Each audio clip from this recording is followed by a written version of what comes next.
अस्सलामुअलैकुम, welcome to San sports.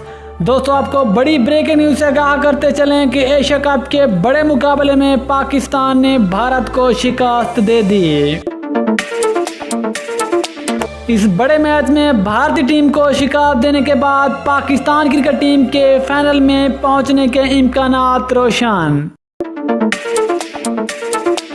जबकि इस मैच के बाद भारतीय टीम के लिए फाइनल में पहुंचने का कोई इम्कान है या फिर नहीं, इस खबर की मुकम्मल तफसील से बात करेंगे। लेकिन मजीद आगे बढ़ने से पहले चैनल को सब्सक्राइब करके साथ में लगी बेल आइकन को जरूर दबा दें ताकि क्रिकेट से जुड़ी तमाम खबरें आपको सबसे पहले जहां पर मिलती रहें।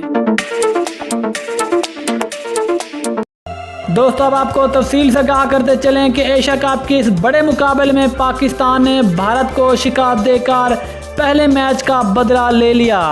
लेकिन इसके साथ साथ ही पाकिस्तान क्रिकेट टीम के लिए खुशखबरी ये है कि पाकिस्तान अब एशिया कप का फाइनल खेलेगा, क्योंकि अब पाकिस्तान क्रिकेट टीम के टोटल 2 पॉइंट हो गए हैं और अभी भी पाकिस्तान के 2 और मैच बाकी हैं, जिसमें पाकिस्तान ने एक मैच अफगानिस्तान से खेले हैं, जबकि इसके अलावा दूसरा मैच श्रीलंका से खेलना है।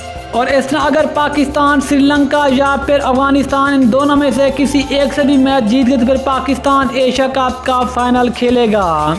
इस वजह से मौजूदा सूरत हाल को देखते हुए तो ऐसा लग रहा है कि पाकिस्तान एशिया कप 2022 का फाइनल खेलेगा, क्योंकि आज का जो सबसे बड़ा मुकाबला था उसमें पाकिस्तान ने भारत को शिकस्त देकर पॉइंट्स टेबल में अपनी पोजीशन को मजबूत बना लिया है। इस लिहाज से फाइनल खेलने के लिए आप पाकिस्तान को बकाया 2 मैच में से एक मैच जीतना होगा। दोस्तों, जल्दी आज की बड़ी खबर इंशाल्लाह मिलने किसी और न्यूज़ के साथ, तब तक के लिए अल्लाह हाफिज़। पाकिस्तान जिंदाबाद।